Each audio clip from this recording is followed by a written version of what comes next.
Transform all your company's milestones, big or small, into impact with Impact Hero. Whether it's a sale, a new hire, a demo booked, or anything else, with Impact Hero, you automatically generate a gift that matters, like a tree planted, a kilo of plastic recovered, or a piece of coral reef restored. Join the hundreds of companies that are already boosting sales and retention while making an impact. Go to impacthero.com/podcast now to get 10% off. Again, that's impacthero.com/podcast to get 10% off.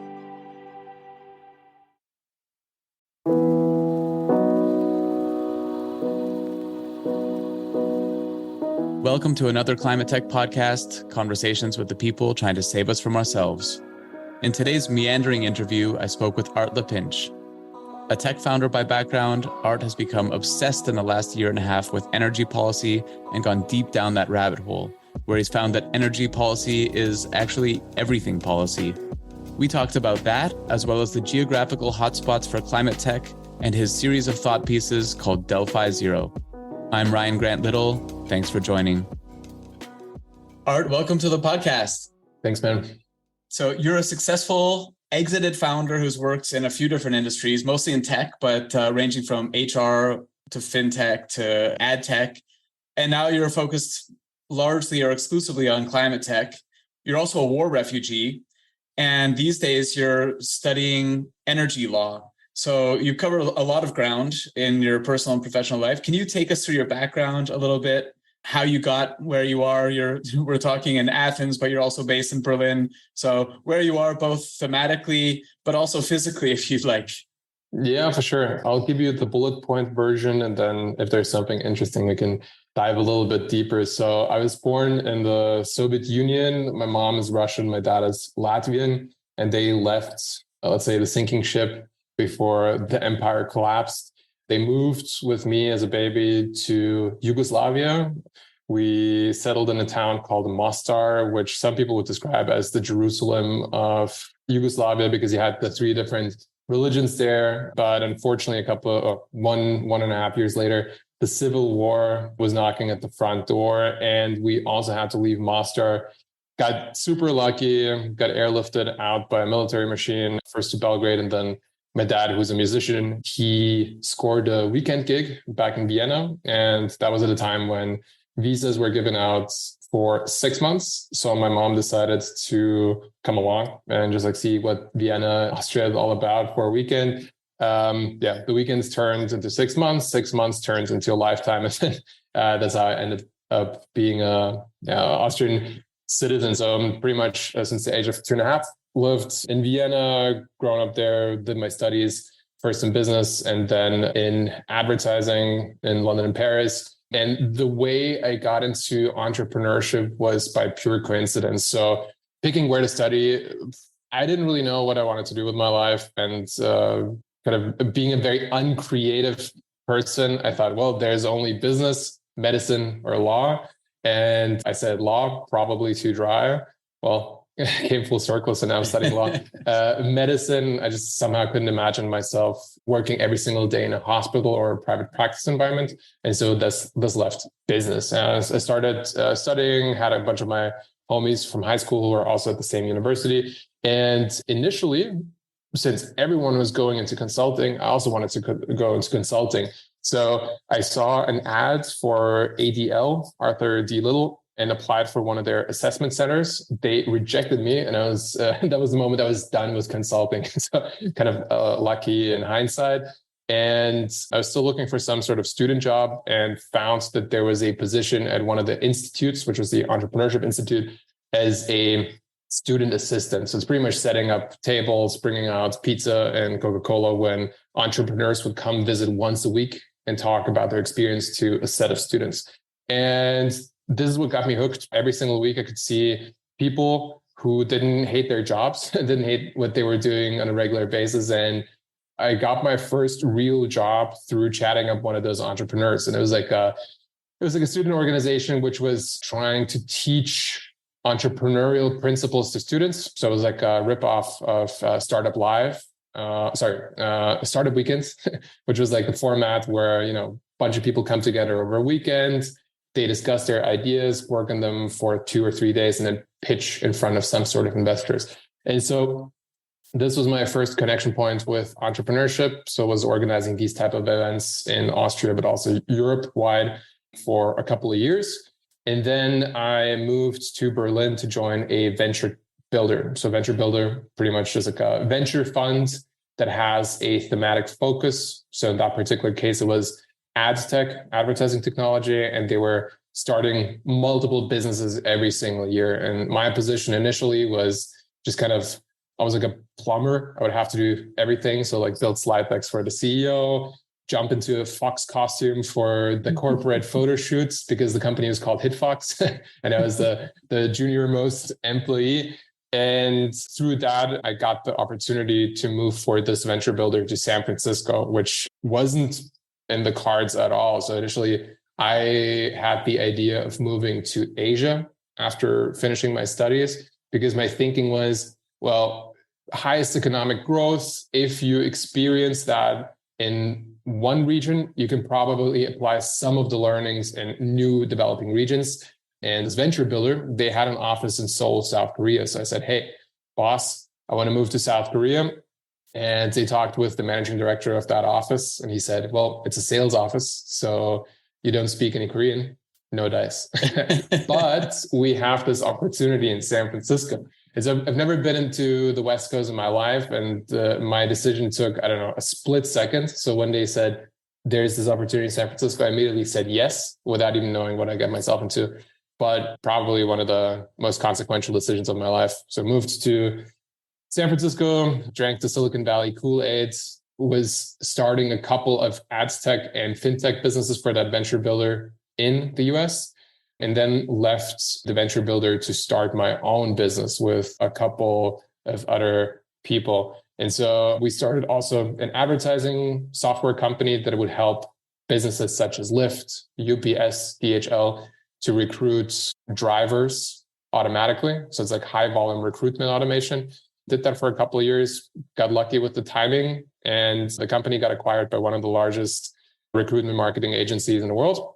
Spent 2 years there on integration and as an executive for the European business units, and then took a sabbatical. So that's kind of like the short version of it. And yeah, we can go into more detail if you want. And okay. And so what brings you to Athens right now? Athens, well, that's just like a personal decision. So we've been and we're still living in Berlin primarily with my girlfriend, but we were just interested in exploring new cities, visited 2 of our friends who moved from Berlin to Athens in 2019, fell in love with the city immediately. So we had one of these moments where you have this, holy shit, this place is amazing realization. And in my life, I had this only with a couple of cities. In Europe, it was Berlin, Lisbon, and Athens. And then we started looking at the real estate market and saw that it's much more attractive to get a place here and much more affordable to get a place here than in Berlin. And the rest is history. Yeah, I lived in Berlin for quite a while and was involved in the startup world there. I left about a year and a half ago. And of course, Berlin's the first city that comes to mind when people think of, I mean, also climate tech right now, it's picked up quite a bit, but it's becoming increasingly challenging on the housing front. I read a stat about a year and a half ago that Immobilien Scout, which is the main kind of platform for apartments, for every available apartment for rent in central Berlin, they get 72 applications. So not just visits or anything like that, but applications. And so I think that in the end, it's going to affect the startup environment because it's going to be hard for companies to scale. The city's under a lot of stress. And I'm very curious. The Vienna Business Agency had me on a webinar recently talking about, my reasons for moving here. And I talked a little bit about that kind of strain that's happening in some of the other places. Also in Lisbon, right? Lisbon was a really, really hot place and still is, for digital nomads, for kind of the crypto space as well.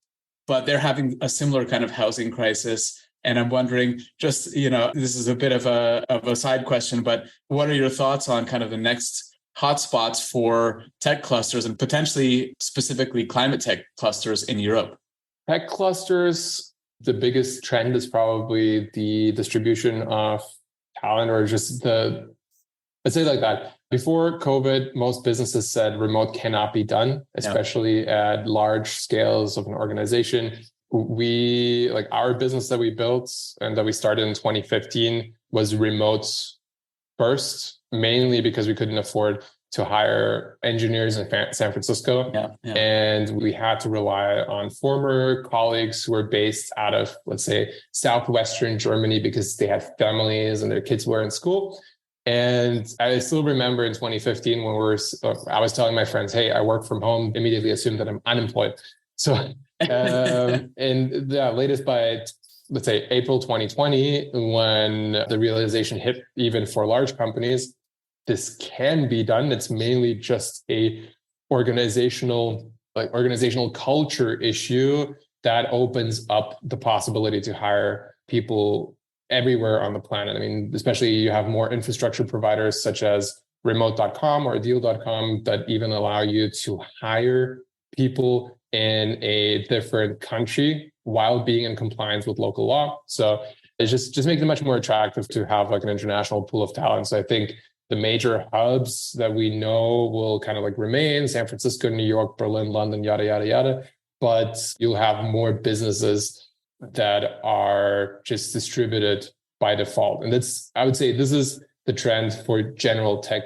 For climate tech, maybe a little bit different. I haven't thought about that in so much detail, but what I see a lot is that for climate, you don't only deal with software, but very frequently with the physical realm. You're building products, you're building generation capacity, you have to deal with local laws, and that helps, or like it's beneficial for an organization to have a finger on the pulse where you want to be in the market. So kind of like if you want to solve, let's say, some Greek specific problem in energy and in climate, then most likely you'll have to set up shop in Greece. You might have some of your talent work remotely, specifically on the software components and maybe the, let's say, business administrational components, but some fraction of the business will have to be in the spaces. And so my guess would be that you will have a lot of localized hubs, and pretty much every country will have one or two hubs that probably are closer to the research institutions and the main technical universities of that particular country. That would be my guess. Interesting. So there could be kind of micro hubs where, in the countries that they're present, but the overall leadership or the team might be more distributed. So seeing these different kind of variations of the hybrid model going forward.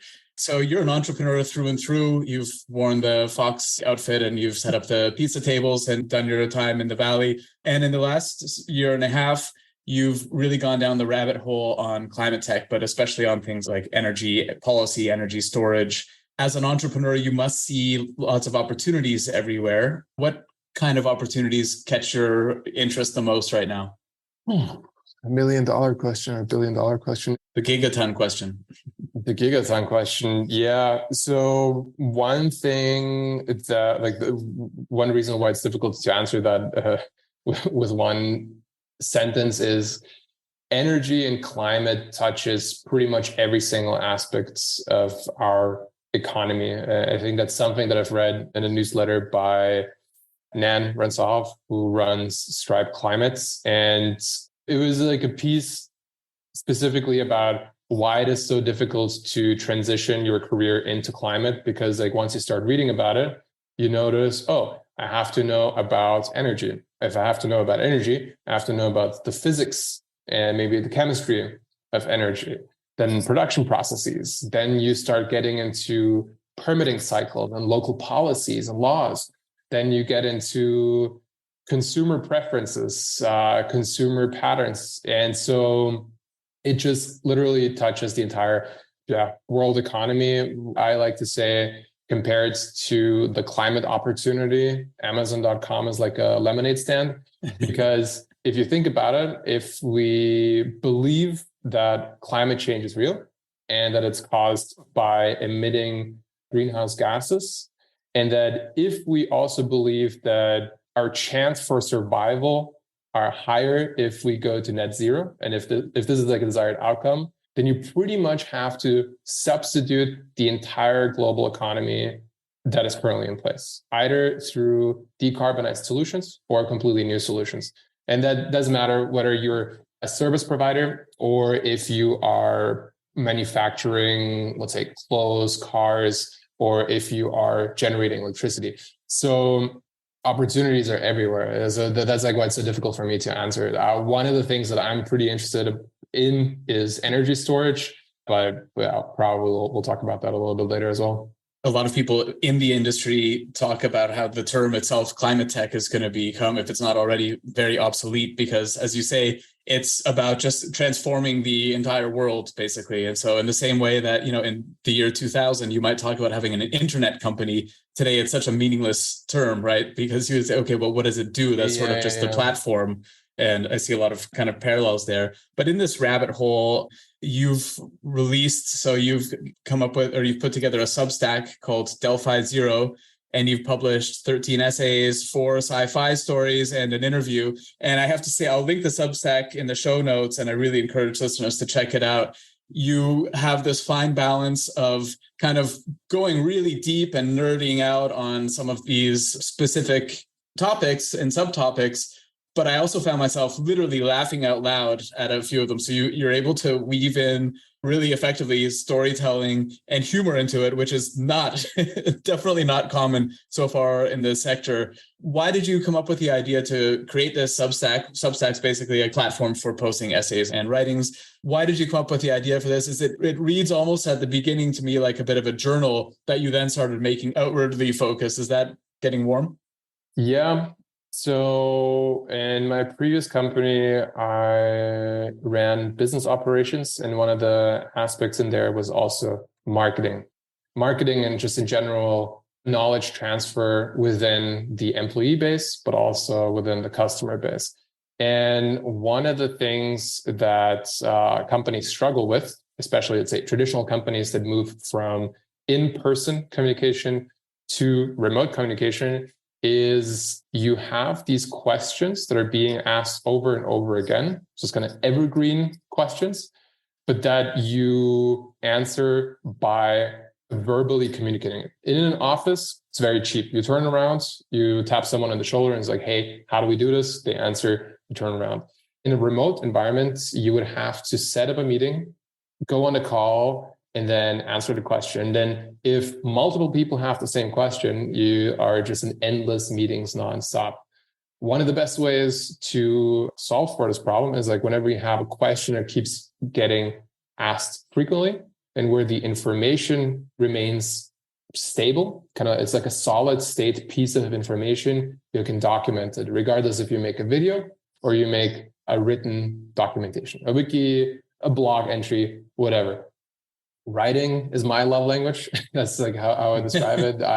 I gravitate more towards long form writing. My absolute hero is Tim Urban from Wait But Why, and really fell in love with this type of style of communication of complex concepts such as artificial intelligence, how to find a partner for life, how to cryogenically freeze your brain so you can live forever. Like all of those crazy things, this guy manages to explain in blog posts that are almost the length of a short book. And he does it by looking at the big picture, breaking it down into like all the subcomponents, going very deep into all these subcomponents, while doing so, working with analogies and stories that are easy to remember or just like easy to grasp compared to very technical language. And he's humorous. And so you are entertained while you learn. And by the end of it, you've learned about all these separate buckets and he brings it back together into the big picture. And so this is my golden standard for communicating, let's say, technical knowledge.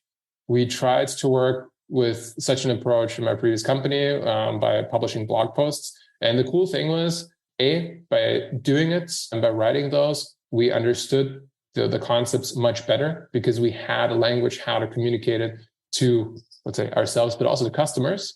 B, we had a shareable asset that you could send either to your own employees or to customers when they have questions, so you save time. And thirdly, it's almost like a proof of work. So you put something out, people can interact with it, and if they really like it, they reach out to you. So it's a possibility of meeting interesting people, like similar to you, right? Like I don't think that without the blog, you would have had as much context about what I'm doing, like how I'm thinking. And so it's nice just to share a little bit about yourself. So why did I start the Substack? Exactly for those reasons. And also early last year, I decided that I wanted to spend significant amount of my time, like next years of my career, in the space of energy, climate, and kind of like security policy. And I have to get up to speed anyway. And while I do that, I can just write my own summaries, but also make them public. And so this is what the Substack is. I just try to convey the information in a not boring way. It's interesting that you answer that by looking at kind of the example of internal at a company, because I've noticed this a lot, both at large companies through to startups, is that they tend to focus a lot on communication and communication tools and storage tools. So if you look at most companies right now, if you look at any startup right now, they'll have Slack and Google Drive or something like that, but they won't have knowledge management kind of in the middle there, like Notion or a tool like that. What I found with the companies that I've run is to bring in that kind of middleware where and it's almost like blog articles, or it's like, how do we do a webinar, or how do we do something, right? And it's, you can connect it to the storage and to the communication, but to just kind of have like this single source of truth of how you do something or how you think about something. And then it does become both an internal and an external thing. And it actually ends up building the culture, and it creates this kind of sense of that you're building on something, right? And not just starting from scratch every single time, which has nothing but kind of, virtuous cycle effects within the organization. Yeah, I don't know exactly who said it, but there's like this idea of there are two things that are very scalable. One is code and the other one is media. And scaling media is pretty much like scaling ideas. It's just putting some sort of insight or just like light bulb moment from your head into multiple people's heads. And specifically in the context of climate, very frequently, it's just people might have all the information, but it somehow doesn't trigger internal change. They don't get changed as a person to care about it. And I feel this is like one of the main challenges, and maybe like the one challenge that I'll try to focus on in the coming years, is how to translate all the magical stuff, like all the technology, all the projects, all the ambition that is going on in the climate space, and just making it palatable for people like myself who don't have a PhD in mechanical engineering, but are still excited about crazy cool technology. So yeah, one of the things you talk about is that people don't feel a connection to energy, but they feel a connection to driving their car, or to being cool in the summer, or to having an oven that works and that type of thing. So they think in terms of the application. And if you talk about energy just as this broad kind of concept, you just lose people. People don't feel connected to it. Absolutely. I mean, this is something, and by no means have I figured this out or anything, but I find myself in these situations, maybe like you too, because you're also working in climate. People sometimes at parties who don't know me, they just like ask, what do you do? And I can see the life drain out of them within 4 seconds and like see the glassy eyes. When you start talking about energy, it's like one of those topics. I tried to explain it to my girlfriend today. I think one of the issues is you need so many layers of context to fully grasp what's going on. So that makes it very, very difficult to communicate it in a very quick way.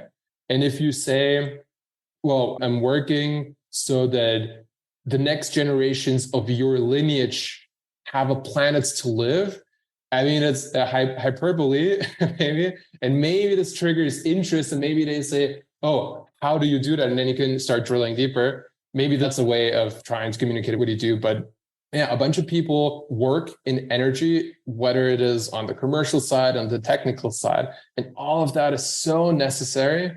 But if you just explain what you do, you lose people so quickly.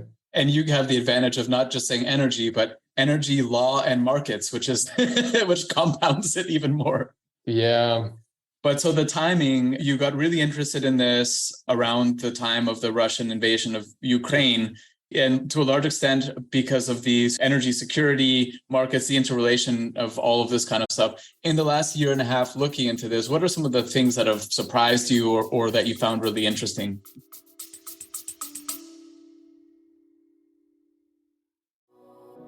I work with a lot of companies who plan to open up shop in or expand across Europe. My one big piece of advice: don't fall into the trap of setting up a new entity right away. Instead, talk to my friends at Paracar, who can help you get up and running without all the costs, not to mention the legal and HR hassle. When I was hiring in different EU countries, I wanted my team to focus on their work, not on the country's bureaucracy. After interviewing a half dozen international expansion firms, I chose Paracar because they were by far the most knowledgeable and they're great people. Whether you're a large multinational looking to expand abroad, a small business looking for the right talent, or a contractor, they'll sort it out. Book a free, no-obligation consultation right now at paracar.eu/climate. That's PARAKAR.eu/climate.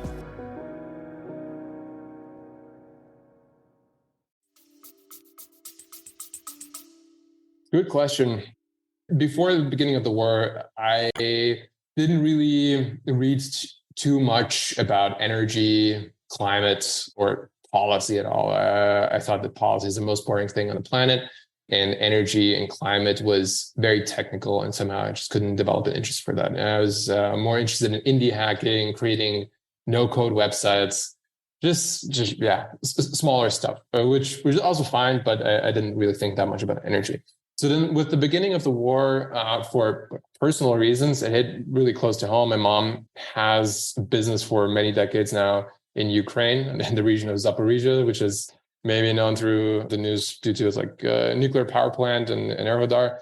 And so it felt super shit, to be honest. I was frustration, crying, everything. And a good friend of mine said, maybe there's a way how to use this energy that you have to do something about it, which makes sense. And I think that was the right snap out of it recommendation that I needed. So I just didn't know where to begin. It was so complex and what to do. So I did the only thing I could think of, which was start reading about it and going down the Twitter rabbit hole of the updates. And I ended up, I don't know, through algorithm or interest, but I ended up reading a lot about security analysis, mainly on the military side. And then ended up reading a lot about the interconnection between military and policy. Kind of makes sense. And there is this quote, war is the continuation of policy, or politics if you by don't other have means. Other means, or by other means, exactly.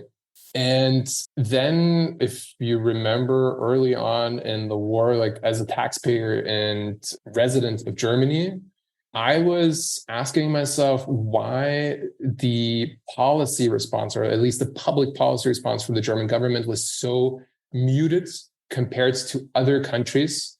What's to do relative to Russia? And one of the arguments was, well, Germany has a very high imports share of its fossil fuels, particularly natural gas, coming from Russia. What is the gas used for? It's primarily industrial applications. And so if you would turn off the imports immediately, would have a huge economic impact on Germany, on its citizens, political stability, and so on. So this was the first aha moment where I saw, well, energy and security policy is heavily intertwined. Policy is pretty much just like energy policy and vice versa. And at the same time, energy policy also plays a huge impact in climate, specifically as to how did we get here? And more interestingly, how do we get out of it? So my first insight was, well, policy is pretty much a question about A, what are we trying to do for the future? What are the policy objectives? And B, how do we try to achieve these objectives? Policy instruments. And non-fancy word for policy instrument is laws. So you draft up a piece of writing that says you can do this, you cannot do that, permissions, prohibitions, and then you run it by parliaments. They say yay or nay. And then if it goes into action, you suddenly have a rule change for the system in which everyone else plays, every citizen, every business, and so on. So very powerful. You have the possibility to change the rules. So that was insight number one. Second thing that was surprising was, if you assume that policymakers have this unfair advantage. They can come up with rules at any point in time when they want. Is like, well, why don't they put up rules in place that set us up for net zero immediately? Why don't they just like ban fossil fuels starting tomorrow? And so there's this concept of the energy trilemma. And I think that really describes pretty well what's going on, like the challenges that policymakers have to face. The energy trilemma is pretty much saying you have three objectives. A, it has to be good for the environment. So you're looking at the climate. Is it good for, let's say, future generations and so on, sustainability? Second objective is it economical? So is it affordable? Is it cheaper than current alternatives? Like thinking along these lines, along business and kind of like financial matters. And the third objective is political stability and security, national security, energy security. The problem is, and that's like why it's called the trilemma, is because if you favor one over the other two, usually the other two, or at least one of them, will suffer. I'll give you an example. If we say it's 1990 and we know by now burning fossil fuels is bad for the environment, and we know that installing solar panels is really good for the environment, well, let's draft up a law that mandates 100% of electricity coming from solar panels. But back in 1990, it was so expensive that you just could not afford it, even with your entire GDP, to just like replace the entire generation capacity from fossil fuels to electricity.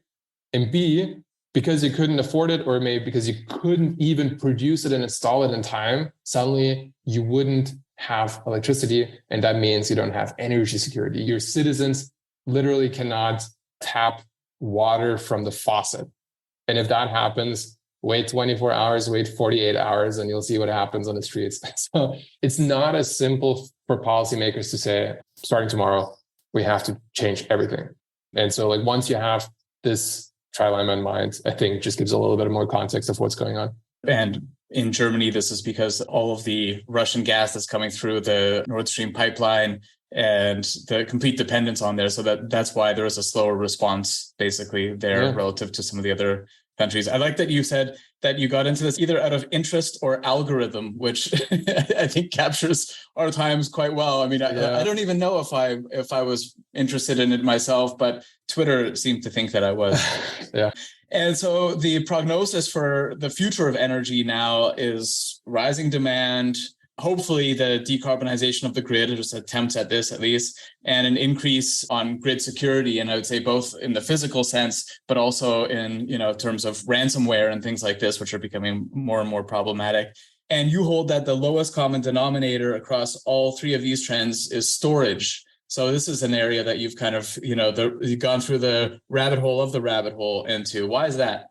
Well, so I'm currently researching for like my thesis project, the business of energy storage. And so one thing in particular is like, what are the current limitations of the energy law, and what are current, let's say, opportunities and arbitrage opportunities in it? The way I arrived at the topic of energy storage, as you mentioned, these three mega trends. Like the first one is electrification of everything. Yeah? So if we assume that on a high level, we believe that there's going to be more electricity demand in the future. So there are certain estimates that say what we're consuming today, we have to add at least 50% of that over the next 30 years. Yeah? We assume that. And we like, why is that specifically? Is like, think of your household, maybe you're heating with a gas boiler. So like in winter, to stay warm, you're burning gas to stay warm. Maybe in the US, if you're cooking something on a stove, it's a gas stove. And then like the way you commute is like you take a bus, you take a car, and it's powered by gasoline. So like all of these three can be electrified with heat pumps, induction stoves, and EV cars. And that will require a lot more electricity. Let's say just thinking of the current energy consumers, but don't forget that there is a lot of countries in Asia, such as China, India, Indonesia, and so on, where a large chunk of the population, millions and millions, even billions of people, are increasing their living standards and they also want to live well. They want to have AC in their homes, especially in those regions. So more electricity needed.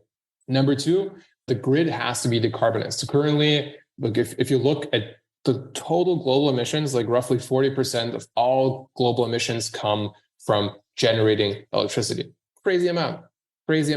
And so this is because electricity is generated by burning coal, by burning gas. Yeah, those are like, let's say, the biggest emitters. And if we want to transition to renewable energy, that means we need to install a lot of solar photovoltaic panels. We need a lot of windmills, either onshore or offshore, and it has to be installed. And there are some challenges with that. So first of all, typical example that everyone gives is this beautiful German word called Dunkelflaute. Dunkel means dark. Flaute means if there's no wind going. So imagine a scenario where at night, no wind, meaning you don't have any electricity generation capacity from solar or wind. What do? People still need electricity to run the traffic lights, to run the critical systems in a hospital, right? And this challenge is called intermittency. So renewables have this issue that at times they generate a lot, and at times they don't generate anything at all. And that's a big issue. And then the third one, focus on security, as you mentioned. If electricity is becoming more important, just think of exactly what happened with Germany and gas, where suddenly they didn't have supply from from gas from Russia. The storage tanks didn't hold any gas, and suddenly Germany was in a pickle. So the same might be true for electricity in the future. And so, like, I would say energy storage, specifically electricity storage, can solve the first problem because electricity storage can be a substitute to generation. The consumer doesn't care if they plug in their iPhone, whether the electrons are currently being generated somewhere in a wind farm, or if it's just coming from a battery. Doesn't or if it's coming from your Tesla in your garage. Exactly. Then secondly, storage can help with those intermittency issues, because if wind and solar is generating so much electricity that, last weekend was a great example. Germany had negative electricity prices for an entire day because there's so much electricity generation capacity that, prices went negative. And so in those instances, instead of shutting down the solar panels and the windmills, wouldn't it be amazing if we can just take these electrons and store them away in a battery or some sort of other type of storage facility to use it when you have these Dunkelflaute moments, when no renewable energy can be, or electricity can be generated. And then lastly, I think if you have storage facilities of a certain size, then this gives you, let's say, strategic reinsurance if someone attacks your grid and say every household has, for example, an EV battery. Well, let's use the electricity from that EV battery for the next 24 hours to tap our water and not rely on the central grid. But it's a pretty interesting field. And I think energy storage just checks a lot of boxes from a commercial perspective. What's really interesting is that you can be really creative with business models. You can offer the stored electricity to end consumers. You can offer the electricity to industrial and commercial consumers, but you can also offer the electricity to the grid providers, the infrastructure providers, and that's called like flexibility services. So a lot of interesting aspects from a commercial perspective, and I think it'll just grow in importance. And once upon a time, the thinking of storage for electricity was about having dedicated batteries to storing that surplus of electricity. But these days, as we're electrifying other things, especially transportation, we can look at dual purpose batteries. So like the electric car in your garage that serves as a power plant also when energy is needed and not at kind of a surplus. Absolutely. And I guess like one of the obvious questions is like, well, if electricity storage is so important, why don't we have it yet? I think can be also explained with the energy trilemma, right? Like in the past, it was really expensive, prohibitively expensive to store electricity, specifically renewable electricity, that it didn't make sense. But now, like through the European energy crisis with gas prices going up, with more renewable electricity generation capacity coming online, we're seeing for the first time that these price curves are have intersected and are like going different directions. So fossil fuels are becoming more expensive on average. Renewables are becoming cheaper at an increasing rate. And so now the question is like, well, we can generate renewable electricity, we can store it. Now, what are the different technologies we can use to tap this excess electricity, and how can we store it in a cost competitive way? Yeah, the good thing about renewables is that the feedstock is almost always free. Yeah, I mean, there's a fantastic quote by Namez Ram. He said the good thing with renewables is that it's not a commodity, but it's a technology. Because like the feedstock, you don't have to mine it, right? It's available, it's renewable. And the cost of the energy that you sell in the market is not dependent on the combination of commodity, example, fossil fuels, gas, plus extraction technology and process, plus refining, plus transportation. And then still plus CapEx. It's then just plus the CapEx. Yeah. And renewables, it's CapEx plus like the generation and the operational costs and transportation, but you don't have the cost of the commodity, which makes a huge chunk of the price for fossil fuels, which will not go away. So I'll link to your Substack in the show notes, and I highly recommend that people check them out. And as I say, there's some serious laugh out loud moments in there. Anything else you would suggest that people have a look at? You've done a huge amount of reading in the last couple of years on these topics. Anything else you'd like to suggest? A website, a book, anything, a pamphlet? Depends on what you're interested in, like what your knowledge level is already. So one interview that was really helpful to me was on a Substack called No Opinion by the writer Noah Smith. He does a lot of economics, writing essays, interviews, and so on. And he had an interview guest called Ramez Nam, who is an investor, futurist, also a science fiction writer, has an amazing trilogy called the Nexus Trilogy. I can highly recommend it. But they talk about the connection between why renewable energy is getting cheaper. So they talk about learning curves. They talk about the impact of the Russian invasion in Ukraine on the general energy landscape and a couple of other predictions for the future. So this is a good starting point. Other than that, really depends where your interest takes you. I have a collection of links on my personal website. I can send you the link afterwards, but it's artlapinsch.com/climate. And there I usually just store all the stuff, which I think other people might benefit from reading. Art, thanks a lot. Thanks, man. How cool. You made it all the way to the end. Why not go one step further and subscribe, rate, and share this podcast? Get in touch anytime with tips and guest recommendations at hello@climatetechpod.com. Find me, Ryan Grant Little, on LinkedIn. I'll be back with another episode next week. Bye for now.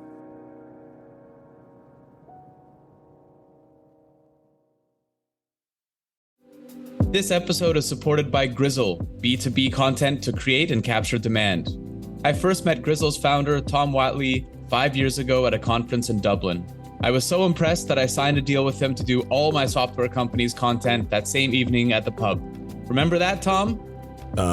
Kinda. And they're still doing it 2 years after we sold the company because the new owners love Grizzle as much as I do. If you sell B2B, book 30 minutes in Tom's calendar at grizzle.io/climate. That's GRIZZLE.io/climate.